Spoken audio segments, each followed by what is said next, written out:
பிரதம நிதியரசர் கலாநிதி ஷிராணி பண்டாரநாயக்க தொடர்பிலான ஒரு பார்வை அடுத்து 2011 ஆண்டு மே மாதம் 18ஆம் தேதி ஷிராணி பண்டாரநாயக்க ஜனாதிபதி முன்னிலையில் இலங்கையின் 43வது பிரதம நீதியரசராக சத்தியப்பிரமாணம் செய்து கொண்டார்.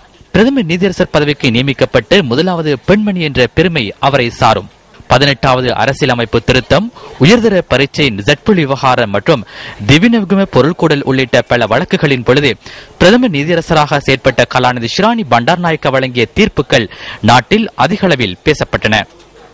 பிரதம நீதியரசராக பொறுப்பேற்று 1.5 வருடங்களில், அதாவது 2012ஆம் ஆண்டு நவம்பர் மாதம் 1ஆம் தேதி அவருக்கு எதிராக ஆளும் கட்சியின் 117 உறுப்பினர்களின் கையொப்பத்துடன் 14 குற்றச்சாட்டுகள் அடங்கிய நம்பிக்கையில்லா பிரேரணையொன்று சபாநாயகரிடம் ஒப்படைக்கப்பட்டது.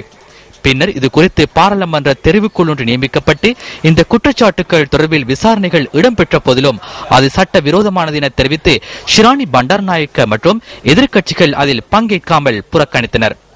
எனினும் குறுகிய காலத்துக்குள் பாராளுமன்ற தெரிவுக்குழு இந்த விசாரணைகளை நிறைவு செய்து அதன் அறிக்கையை சபையில் சமர்ப்பித்ததுடன் 2013ஆம் ஆண்டு ஜனவரி மாதம் 11ஆம் தேதி ஷிராணி பண்டாரநாயக்கவுக்கு எதிரான குற்றப்பிரேரணை பாராளுமன்றத்தில் நிறைவேற்றப்பட்டது. அதன் பின்னர் பிரதம நீதியரசரை பதவி நீக்குவது தொடர்பிலான பிரேரணையில் முன்னாள் ஜனாதிபதி கையொப்பமிட்டார். அதனை அடுத்து அவருக்கு எதிராக முன்வைக்கப்பட்ட சொத்து விபரம் தொடர்பிலான குற்றச்சாட்டுகள் காரணமாக பல தடவைகள் லஞ்ச ஊழல் ஆணைக்குழுவில் ஆஜராக வேண்டி ஏற்பட்டது. அனுராதபுரம் மத்திய கல்லூரியில் கல்வி பயின்றுள்ள கலாநிதி ஷிராணி பண்டாரநாயக்க அதன் பின்னர் சட்டக்கல்லூரிக்கு பிரவேசித்து அதனை அடுத்து சட்டக்கல்லூரியின் பீடாதிபதியாகவும் கொழும்பு பல்கலைக்கழகத்தின் பதில் உபவேந்தராகவும் செயற்பட்டுள்ளமை குறிப்பிடத்தக்கது.